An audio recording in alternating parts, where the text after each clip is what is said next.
Hi students, நம்ம இந்த வீடியோவில் என்ன பார்க்க போகிறோன்னா ஹைப்பர் ஃபைன் ஸ்ட்ரக்சர் பற்றி பார்க்க போகிறோம். நம்ம லாஸ்ட் கிளாஸ்லேயே பார்த்துருந்தோம். ஹைப்பர் ஃபைன் ஸ்ட்ரக்சருங்கிறது எதனால் ப்ரொடியூஸ் ஆகுது அப்படிங்கிறது. எப்படின்னா நியூக்ளியஸ்க்குரிய டைப்போலும் எலக்ட்ரானுக்குரிய டைப்போலும் இன்ட்ராக்ட் ஆகி நியூக்ளியஸ்க்குரிய டைப்போலும் எலக்ட்ரானுக்குரிய டைப்போலும் இன்ட்ராக்ட் ஆகி நமக்கு அதனால தான் என்ன ப்ரொடியூஸ் ஆகுது, ஹைப்பர் ஃபைன் ஸ்ட்ரக்சர் ப்ரொடியூஸ் ஆகுது. அதில் 2 டேர்ம் இருக்குதுன்னு நம்ம பார்த்தோம். ஒன்று வந்து டைப்போல் இன்ட்ராக்ஷன், இன்னொன்று ஃபெர்மி காண்டாக்ட் டேர்ம். ஓகேவா? இப்போ அந்த ஒரு இந்த dipole interaction and Fermi contact டேர்மால் நமக்கு எனர்ஜி லெவல் ஸ்ப்ளிட் அப் ஆச்சுன்னா அதனால் உருவாகிற ஸ்ட்ரக்சர் தான் ஹைப்பர் ஃபைன் ஸ்ட்ரக்சர். ரைட்டா? ஸோ இதில் வந்து ஃபுல்லாக அந்த ஹைப்பர் ஃபைன் ஸ்ட்ரக்சர் பற்றி தான் நம்ம பார்க்க போகிறோம். ஃபஸ்ட்டு என்ன கொடுத்துருப்பாங்கன்னா, ஹைப்பர் ஃபைன் ஸ்ட்ரக்சர் அப்படிங்கிறது எலக்ட்ரான் ஸ்பின் ரெசனன்ஸில் ரொம்பவே இம்பார்ட்டண்டான இல்லாட்டி ரொம்ப இன்ட்ரெஸ்டிங்கான கான்செப்ட். ஓகேவா? ஏற்கனவே சொன்ன மாதிரி இந்த இஎஸ்ஆரில் உள்ள லைன்ஸ் வந்து எதனால் நமக்கு ப்ரொடியூஸ் ஆகும்னா dipole interaction and Fermi contact டேர்மால் ப்ரொடியூஸ் ஆகும். ஓகேவா? இஎஸ்ஆரில் உள்ள லைன்ஸ் வந்து dipole interaction and Fermi contact டேர்மால் ப்ரொடியூஸ் ஆகும். நெக்ஸ்ட்டு வந்து ஃப்ரீ ரேடிக்கல் அப்படின்னு பார்த்தோன்னா அதில் டைப்போல் இன்ட்ராக்ஷனாக இருக்கட்டும், கிறிஸ்டலைன் பொட்டன்ஷியலாக இருக்கட்டும், ரெண்டுமே சேமாக ஜீரோவாக தான் இருக்கும். ஓகேவா? Dipole interaction and crystalline potential ஜீரோவாக இருக்கும் ஃபார் ஃப்ரீ ரேடிக்கல்ஸ். நான் ஹெவி கிறிஸ்டலைன் என்னங்கிறத நான் முந்தின கிளாஸ்லேயே சொல்லியிருந்தேன். எலக்ட்ரோஸ்டாட்டிக் பொட்டன்ஷியல் தான் கிறிஸ்டலைன் பொட்டன்ஷியல். அதாவது ஒரு கிறிஸ்டலைன் நேச்சரில் இருக்கிற கிறிஸ்டலைனில் இருக்கிற எலக்ட்ரான்ஸ்க்கு இடையில உள்ள பொட்டன்ஷியல் தான் எலக்ட்ரோஸ்டாட்டிக் பொட்டன்ஷியல். ஓகேவா? அது ஃப்ரீ ரேடிக்கல்ஸுக்கு ஜீரோவாக இருக்கும். அதே தான் டைப்போல் இன்ட்ராக்ஷன்லையும் நடக்குது, ஜீரோவாக இருக்குது. ரைட்டா? அப்படின்னா ரிமைனிங் டேர்ம் எது மட்டும்தான் ஃப்ரீ ரேடிக்கல்ஸ்க்கு வரும், இந்த ஃபெர்மி காண்டாக்ட் டேர்ம் மட்டும்தான் வரும். ஓகே, இதெல்லாம் பேஸ் பண்ணி total Hamiltonian for hyperfine ஸ்ட்ரக்சருக்கு என்னென்னு எழுதியிருக்காங்க, H is equal to G mu B B dot S minus summation of I Gn mu n B dot I vector plus summation of AI I vector dot S. ஓகேவா? இந்த இது வந்து உங்கள் புக்லேயே தான் இருக்கும். முதல் டேர்முங்கிறது எலக்ட்ரான்குரிய டைப்போலால் ப்ரொடியூஸ் ஆகிற எனர்ஜி. செகண்ட் டேர்ம் வந்து நியூக்ளியஸ் டைப்போலால் ப்ரொடியூஸ் ஆகிற எனர்ஜி. தேர்ட் டேர்ம் வந்து ஃபெர்மி காண்டாக்டால் ஏற்படுற எனர்ஜி. ஓகேவா? இதில் செகண்ட் டேர்ம் வந்து ஃபஸ்ட்டு டேர்மை விட 2000 டைம்ஸ் ஹையாக இருக்கிறதுனால இதை நெக்லெக்ட் பண்ணிடுறாங்க. ஸோ ஃபைனலாக செகண்ட் ஈக்குவேஷனில் டோட்டலாக ஹாமில்டோனியனில் 2 எனர்ஜி டேர்ம் மட்டும்தான் நமக்கு கான்ட்ரிபியூட் ஆகும். ஓகேவா?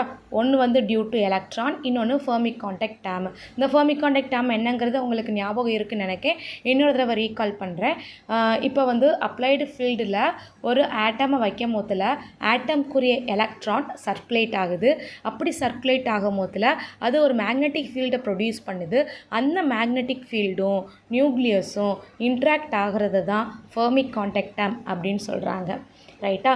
இப்போ இந்த ஹைப்பர் ஃபைன் ஸ்ட்ரக்சர், ஓகேவா, ஒரு ஹைட்ரஜன் ஆட்டம்க்கு எப்படி இருக்கும் அப்படிங்கிறத பார்க்க போகிறோம். ஓகேவா? ஸோ ஹைப்பர் ஃபைன் ஸ்ட்ரக்சரில் ஹைட்ரஜன் ஆட்டம் இருக்குது. இதில் இந்த ஹாமில்டோனியன் அப்ளை பண்ணி இஎஸ்ஆர் ஸ்பெக்ட்ரம் எப்படி கிடைக்கிது அப்படிங்கிறத பார்க்க போகிறோம். இந்த ஹாமில்டோனியனை ஹைப்பர் ஃபைன் ஸ்ட்ரக்சருக்குரிய ஹாமில்டோனியனை ஹைட்ரஜன் ஆட்டம்க்கு அப்ளை பண்ணி அதுக்குரிய இஎஸ்ஆர் ஸ்பெக்ட்ரம் எப்படி இருக்குது அப்படிங்கிறத பார்க்க போகிறோம். ஸோ செகண்ட் ஈக்குவேஷனை தான் மறுபடியும் எழுதியிருப்பாங்க. நெக்ஸ்ட்டு வந்து இதில் ஏஐ செகண்ட் டேர்ம் இருக்குல்ல, Fermi term AI dot S, அதை வந்து பெட்ரபேட்டிவ் டேர்மாக எடுத்துகிட்டு ஃபஸ்ட் ஆர்டர் கரெக்ஷனாக தேர்ட் ஈக்குவேஷன் எழுதியிருக்காங்க. இது ஒன்றுமே கிடையாது. நம்ம பிரின்சிபல் ஆஃப் இஎஸ்ஆரில் பார்த்துருந்தோம்ல, அதில் வந்து இந்த டேர்ம் கண்டுபிடிச்சிருப்போம். பி டாட் எஸ்ஸை வந்து எக்ஸ்பேண்ட் பண்ண போதில் பிஎஸ் காஸ்டீட்டா கிடைக்கும். டீட்டாங்கிறது பிக்கு எஸ்ஸுக்குள்ள angle. So cos theta equal to MS by S அப்படின்னு வரும். ஞாபகம் இருக்கா? எம்எஸ் பை எஸ் வரும். இந்த எஸ்ஸும் கேன்சல் ஆகிட்டு எனக்கு வெறும் எம்எஸ் மட்டும் தான், மேலே உள்ள டேர்ம் தான் கிடைக்கும். அதே தான் இங்கேயும் பண்ணியிருக்காங்க. ஆனால் உங்களுக்கு டீட்டெயில்டாக புக்கில் கொடுக்கல. அதுக்கப்புறம் இந்த எம்எஸ் அண்ட் எம்எஸ் வேல்யூஸை பேஸ் பண்ணி எனர்ஜி வேல்யூ எத்தனை கிடைக்குது அப்படிங்கிறத பார்க்க போகிறோம். ஓகேவா? எம்எஸோட வேல்யூ பார்த்திங்கன்னா ப்ளஸ் ஆர் மைனஸ் ஹாஃப். இது வந்து ஸ்பின் லெவலில் பொறுத்தது. அதுக்கப்புறம் இந்த எம்ஐயோட வேல்யூ ப்ளஸ் ஆர் மைனஸ் ஹாஃப். இதுவும் வந்து ஆங்குலர் மொமெண்டம் ஐ வேல்யூவை பொறுத்து நமக்கு கிடைக்கிறது தான் ப்ளஸ் ஆர் மைனஸ் ஹாஃப். ஓகேவா? ஸோ இதை பேஸ் பண்ணி நான் 4 எனர்ஜி வேல்யூஸ் எழுதுகிறேன். ஃபஸ்ட்டு வந்து எம்எஸோட வேல்யூ ஹாஃபு, எம்ஐயோட வேல்யூ ஹாஃப் எடுத்து தேர்ட் ஈக்குவேஷனில் சப்ஸ்டியூட் பண்ணி ஃபஸ்ட்டு எக்ஸ்ப்ரெஷனை கொண்டு வந்திருக்கோம். செகண்ட் வந்து எம்எஸில் வந்து மைனஸ் ஹாஃபு, எம்ஐயில் வந்து ப்ளஸ் ஹாஃப் போட்டோன்னா நமக்கு இந்த எக்ஸ்ப்ரெஷன் கிடச்சிரும். இது எல்லாமே உங்கள் புக்கில் இருக்குது. ஓகேவா? நீங்கள் போட்டு பார்த்தாலும் கிடைக்கும். இது நான் போட்டே தான் வச்சுருக்கேன். அதுக்கப்புறம் தேர்டில் வந்து எம்எஸில் ப்ளஸ் ஹாஃப் எடுத்துகிட்டு எம்ஐயில் மைனஸ் ஹாஃப் எடுத்திருக்கோம். அடுத்து எம்எஸில் மைனஸ் ஹாஃபு, எம்ஐயில் மைனஸ் ஹாஃப் எடுத்து 4 ஈக்குவேஷன்ஸ் கிடைக்கிது. ஸோ இதுலேருந்து நமக்கு என்ன தெரியுது? ஹைட்ரஜன் ஆட்டம் வந்து இந்த ஹாமில்டோனியில் இருக்கும் போதில் நமக்கு அது எத்தனை லெவலாக பிரியுது? 4 எனர்ஜி லெவலாக பிரியுது. ஓகேவா? ஸோ 4 எனர்ஜி லெவலாக பிரியுது. அந்த 4 எனர்ஜி என்ன அப்படிங்கிறத இதுதான் ஃபோர்த் ஈக்குவேஷனில் கொடுத்துருக்கேன். நெக்ஸ்ட் என்ன சொல்கிறாங்கன்னா, நம்ம எப்போவுமே வந்து நமக்கு ஸ்பெக்ட்ரல் லைன்ஸ் கிடச்சிருச்சுன்னா உடனே அந்த டிரான்சிஷன் எதை பேஸ் பண்ணி நமக்கு எந்த டிரான்சிஷனை பொறுத்து நமக்கு இந்த ஸ்பெக்ட்ரல் லைன் கிடச்சிருக்கு அப்படிங்கிறத எதை பேஸ் பண்ணி நம்ம சொல்லுவோம்? செலெக்ஷன் ரூலை பேஸ் பண்ணி சொல்லுவோம். ஓகேவா? இப்போ இந்த கீழே உள்ள ஸ்டேட்லேருந்து மேலே உள்ள ஸ்டேட்டுக்கு டிரான்சிஷன் நடந்ததுனால தான் எனக்கு ஒரு ஸ்பெக்ட்ரல் லைன் கிடச்சிருக்கு அப்படிங்கிறத வந்து நம்ம எதை வச்சு சொல்லுவோம்? செலெக்ஷன் ரூலை வச்சு. இதுக்கு முன்னாடி ரொட்டேஷ்னல், வைப்ரேஷ்னல் எனர்ஜி லெவலெல்லாம் நம்ம அப்படி தான் அப்ளை பண்ணியிருப்போம். இந்தந்த எனர்ஜி லெவலில் நமக்கு டிரான்சிஷன் நடந்திருந்தால் மட்டும்தான் ஸ்பெக்ட்ரல் லைன் கிடச்சிருக்குன்னு. அதே மாதிரி தான் இங்கேயும் del MS value plus or minus 1 இருக்கணும். At the same time del எம்ஐயோட வேல்யூ 0 இருந்தால் மட்டும்தான் எனக்கு ஸ்பெக்ட்ரல் லைன் கிடைக்கும். அந்த பேசிஸில் பார்த்தோன்னா எனக்கு இங்கே 2 டிரான்சிஷன் நடக்குது. முதல் டிரான்சிஷன் கீழே இருந்து மேலே 4th ஸ்டேட்டுக்கு போகுது. இன்னொரு டிரான்சிஷன் செகண்ட்லேருந்து மேலே 3க்கு போகுது. ஓகேவா? ஸோ எனக்கு இங்கே டபுளட் கிடைக்கிது. இதில் பார்த்தீங்கன்னா கீழேருந்து மேலே போகும் போதில் அதோட எம்எஸ் வேல்யூ இங்கே நான் நோட் பண்ணியிருக்கேன். MS equal to minus of.